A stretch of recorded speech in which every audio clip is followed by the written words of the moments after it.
İnce giyerim ince pembe yakışır gence. İnce giyerim ince pembe yakışır gence.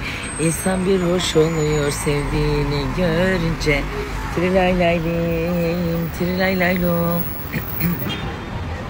Hepinize merhabalar, günaydınlar efendim.